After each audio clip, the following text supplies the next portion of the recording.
Build 2020, yeah, you know they ain't gon' stop us. This the people's movement, rooted deep in conscience. This is for the body of the hoods, for the birds, for the tribes, not for life. We gon' make it understood.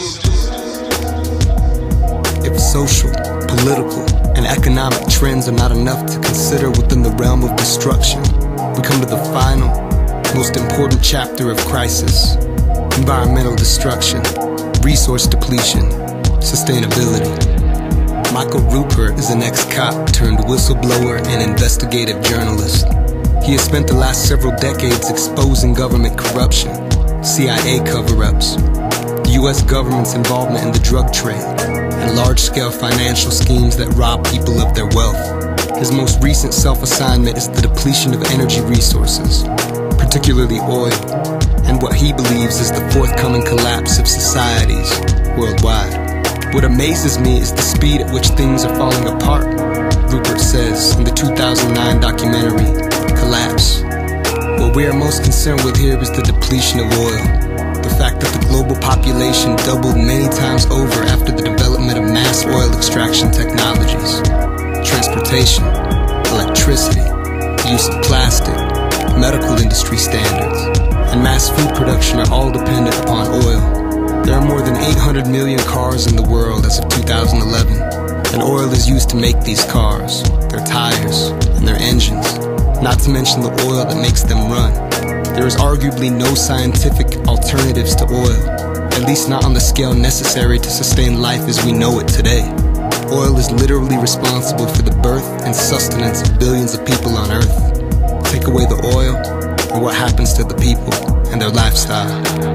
M. King Hubbard testified before Congress in 1974 about the reality of peak oil, which means that at a certain point, oil production reaches maximum production, then begins to fall.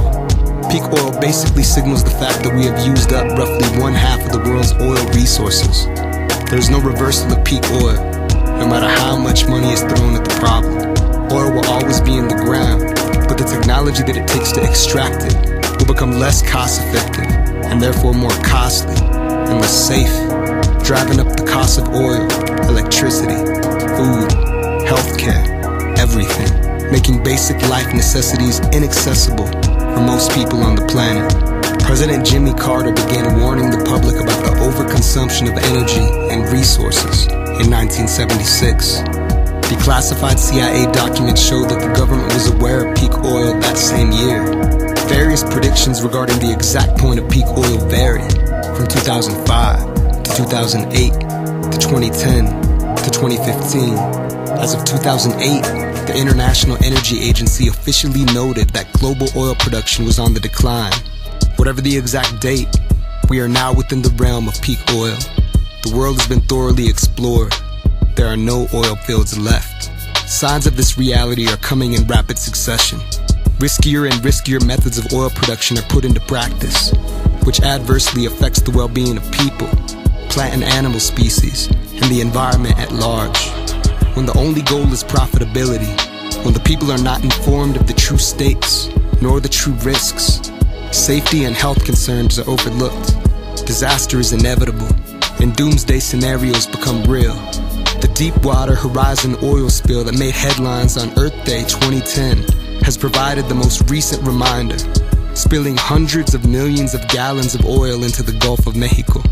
The event was highlighted by British Petroleum and US government cover-ups about the details of the spill, official underestimates and outright lies about how many thousands of barrels were leaking into the sea each day. Large but unknown amounts of toxic oil dispersant chemicals, illegal in many European countries due to their toxicity, were shot into oil streams in the Gulf, partially to hide the true amount of oil spilled by the Deep Horizon blast.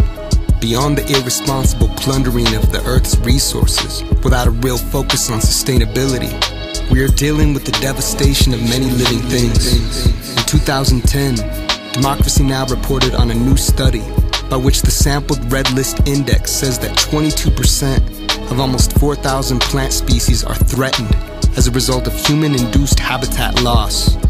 as 1/5 of our plant species are now at risk of extinction.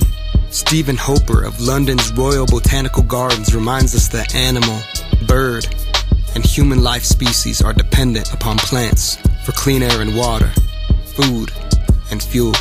Despite the unfathomable amount of money that the corporate energy industry spends on lobbying and propaganda campaigns to convince people otherwise, global warming and climate change are real. Temperatures have risen and fallen on Earth to varying degrees throughout Earth's almost 5 billion year history. But over 80% of scientists agree that human beings have been the cause of global warming in recent decades. The polar ice caps are melting at unprecedented rates. This is not only a threat to countless animal species and biodiversity in the Arctic, but also to human beings throughout the world. At least 1 in 10 people, over 60 million, live in low-elevation coastal zones. Their lives will be devastated by rising waters, floods, and storms due to climate change. Examples of real environmental destruction are endless, as are the risks and the breadth of issues that are beyond the scope of what I can cover here. But the point is clear. The shadow is ominous. The facts point to a bleak future. The resource wars of the 21st century are in full swing. Iraqi and Iranian oil, untapped mineral deposits like lithium in Afghanistan, water and mining resources in South America and Africa. The list goes on. Signs of collapse fill the air as the shadow looms. As drums beat, a new sun also rises.